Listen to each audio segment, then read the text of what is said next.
ሰላም ጤና ይስጥልን ውድ የኖር ኢትዮጵያ ቤተሰቦች፣ ዛሬ ሁለት ሰበር ዜና ተሰምቷል። የአፍሪካ ቀንድ የፖለቲካ ትኩሳት ጣሪያ በነካበት በዚህ ሰዓት የዓለም ሀያሏ ሀገር አሜሪካ ከፍተኛ ዲፕሎማቷን ክሪስቶፈር ላንዳውን ወደ አዲስ አበባ በመላክ አዲስ የጥቅም ስምምነት ለመፈረም ዲፕሎማቷን ልካለች። ዋሽንግተን በግብጽና በሶማሊያ ግፊት ለተከበበችው ኢትዮጵያ ምን አይነት ድጋፍ ይዛ መጣች? የትራምፕ አስተዳደርስ ለምን አሁን ወደ ኢትዮጵያ መዞርን መረጠ? በሌላ በኩል ደግሞ የኢትዮጵያ ሰማይ ሊደፈር የማይችል ብረት ለብሷል። የጠላትን ክንድ የሚሰብሩት በዓለም አስፈሪነታቸው የሚመሰገንላቸው ሱ-35 ሱፐር ጀቶች ወደ እናት ሀገራቸው ሊገቡ መሆኑ ተሰምቷል። እነዚህ የሰማይ ላይ አናብስት በቀጠናው ያለውን የኃይል ሚዛን እንዴት ይቀይሩታል? ከአዲስ አበባው ረቂቅ ዲፕሎማሲ እስከ ቢሾፍቱ ዘመናዊ የአየር ኃይል ዝግጅት ድረስ ያለውን ሰፊና ጥልቅ ዘገባ አሁን በዝርዝር እናቀርብላችኋለን። እስከ መጨረሻው አብራችሁን ቆዩ። ቻናሉን ላይክ እና ሰብስክራይብ በማድረግ ቤተሰብ ሁኑ እያልን ወደ መረጃዎቹ እናልፋለን።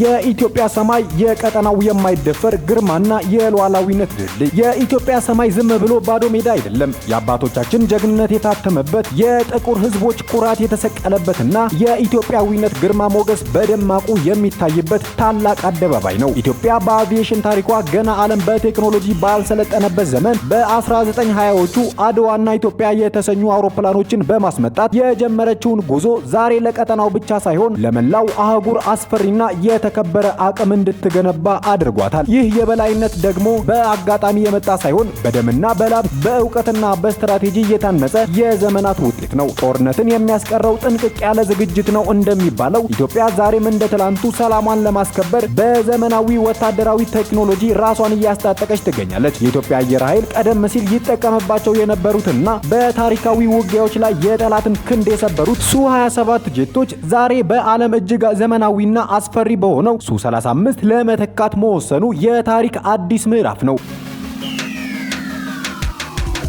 ወደ 6 የሚሆኑ እነዚህ የሩሲያ የቴክኖሎጂ ጥበብ ውጤቶች ወደ እናት ሀገራቸው ሊገቡ መሆኑ ሲሰማ ለወዳጅ የደስታ ምንጭ፣ ለጠላት ግን እረፍት የሚነሳ የራስ ምታት ሆኗል። ሱ-35 ዝም ብሎ ተዋጊ ጄት አውሮፕላን አይደለም። በአየር ላይ ውጊያ ወይንም ዶግ ፋይት አቻ የማይገኝለት የሰማይ ላይ ንጉስ ነው። ይህ ጄት በሰዓት ከ2400 ኪሎ ሜትር በላይ የመብረር አቅም ያለው ሲሆን ያለ ነዳጅ ማደሻ እስከ 3600 ኪሎ ሜትር ርቀት ተጉዞ ተልዕኮን መፈጸም ይችላል። ይህ ማለት ከኢትዮጵያ እምብርት ተነስቶ ማንኛውንም የቀጠናውን ስጋት በደቂቃው ውስጥ መደምሰስ ይችላል ማለት ነው። እጅግ ኃይለኛ የሆነው ኢሪፕስ ራዳር ጠላትን እስከ 400 ኪሎ ሜትር ርቀት ላይ ሆኖ በመለየት ጠላት ገና ሳይነቃ ኢትዮጵያውያኑ አናብስት ቀድመው እንዲያዩና እንዲመቱ ያስችላቸዋል። እነዚህን በራሪ አናብስት በኢትዮጵያ ሰማይ ላይ ሲወነጨፉ ማየት ለዜጎች ኩራትና መተማመን ሲሆን፣ ለሀገር ደህንነት ደግሞ የማይደፈር አጥር ነው። የኢትዮጵያን አየር ኃይል በቀጠናው ላይ በብቸኝነት እንዲፈራ ያደረገው ይህ ዘመናዊ መሳሪያ ብቻ አይደለም፣ በጦር ሜዳ የተፈተነ ብቃቱ ጭምር ነው። የአየር ኃይላችን የክብር ታሪክ ሲነሳ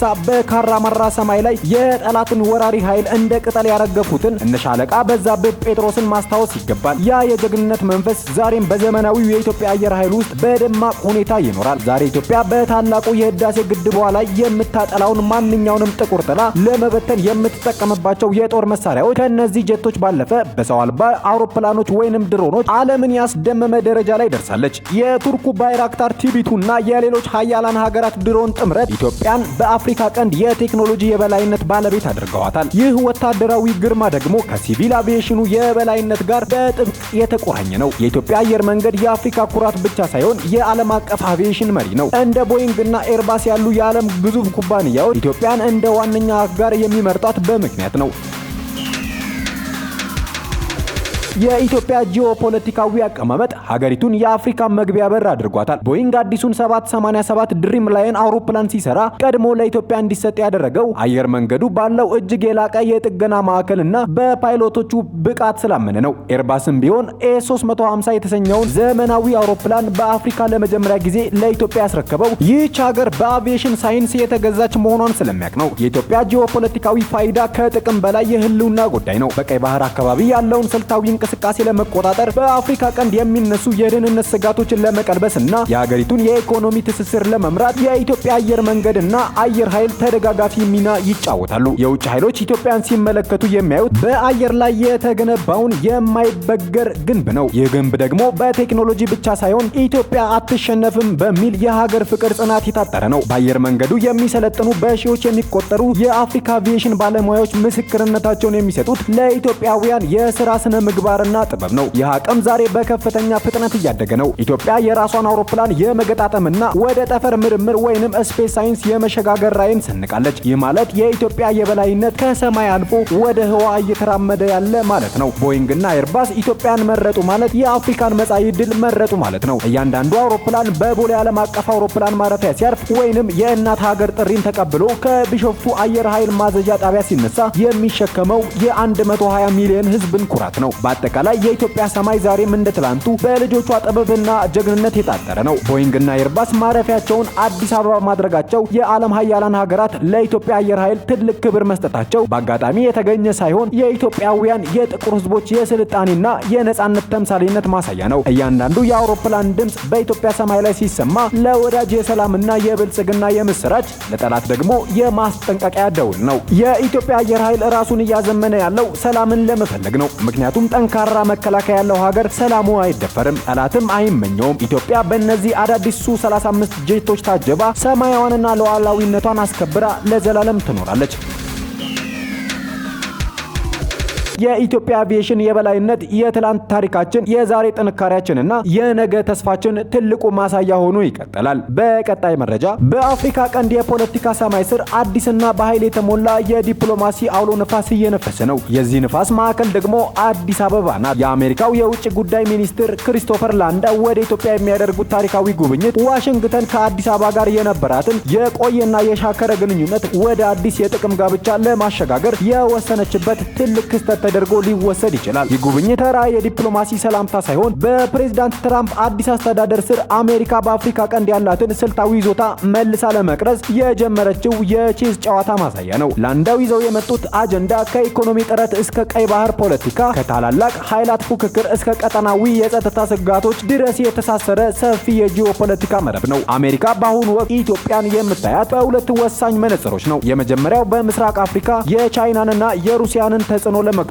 እንደ ስትራቴጂካዊ ምሰሶ ሲሆን፣ ሁለተኛው ደግሞ እርዳታን በንግድ የመተካት አዲሱ የዋሽንግተን የኢኮኖሚ ፍልስፍና ማሳያ አድርጋ ነው። ኢትዮጵያ የብሪክስ አባል መሆኗን ተከትሎ ዋሽንግተን ስጋት ቢገባትም ላንዳው አዲስ አበባ መግባታቸው አሜሪካ ኢትዮጵያን ሙሉ በሙሉ ለተቀናቃኞቿ አሳልፋ ላለመስጠት መወሰኗን ያሳያል። በዚህ ምክንያት እንደ ቪዛና ማስተርካርድ ያሉ ግዙፍ ኩባንያዎች በኢትዮጵያ የባንክና የቴክኖሎጂ ዘርፍ ውስጥ እንዲሰርጉ መንገድ እየቀደደ ሲሆን፣ በሰብአዊ መብት ምክንያት ተቋርጦ የነበረው የአጎዋ የንግድ ዕድልም በምን መልኩ ሊመለስ እንደሚችልና የኢትዮጵያ ምርቶች ወደ አሜሪካ ገበያ የሚመለሱበት መንገድ የውይይቱ ዋነኛ ማዕከል ሆኗል። ይሁን እንጂ የዚህ ጉብኝት እጅግ ፈታኝና ትኩስ አጀንዳ በኢትዮጵያና በሶማሊያ በግብጽ መካከል ያለው የሶስትዮሽ ውጥረት ነው። ኢትዮጵያ ከሶማሌላንድ ጋር የተፈራረመችው የመግባቢያ ሰነድና የባህር በር ፍላጎቷ ሶማሊያን ወደ ግብጽ ወታደራዊ ክንድ እንድትጠጋ ማድረጉ ለዋሽንግተን ትልቅ የራስ ምታት ሆኗል። ግብጽ የናይልን ውዝግብ ወደ ሶማሊያ ደጃፍ በመውሰድ በኢትዮጵያ ላይ የውክልና ጦርነት ለመክፈት የምታደርገውን ጥረት አሜሪካ በጥርጣሬ ትከታተላለች። ላንዳው በአዲስ አበባ ቆይታቸው የሚያስተላልፉት መልእክት ግልጽ ነው። አሜሪካ የሶማሊያን ሉዓላዊነት ብትደግፍም ኢትዮጵያ በቀጠናው ያላትን የጸጥታ ሚና እና የአልሸባብን ስጋት ለመመከት የምታደርገውን ተጋድሎ ማጣት አትፈልግም። በመሆኑም ዋሽንግተን ኢትዮጵያን ከግብጽና ከሶማሊያዊ ዲፕሎማሲያዊ ጫና በመታደግ በምላሹ ኢትዮጵያ በቀይ ባህር በአፍሪካ ቀንድ የአሜሪካን ጥቅም የምታስከብር ታማኝ ዘበኛ ሆና እንድትቀጥል አዲስ የኃይል ሚዛን ለመፍጠር እየጣረች ትገኛለች። በአጠቃላይ ይህ ጉብኝት ኢትዮጵያ ከቀጠናዊ ውጥረት ማዕከልነት አውጥቶ ወደ አሜሪካ የንግድና የጸጥታ አጋርነት በማምጣት የአፍሪካ ቀንድን እጣ ፋንታ የሚወስን አዲስ ምዕራፍ ይሆናል ተብሎ ይጠበቃል። አበቃን። ሐሳብ አስተያየታችሁን በኮሜንት ሴክሽኑ ላይ አስፈሩልን። ቻናሉን ላይክ እና ሰብስክራይብ በማድረግ ቤተሰብ ሁኑ እያልን መልካም ጊዜን ተመኘን።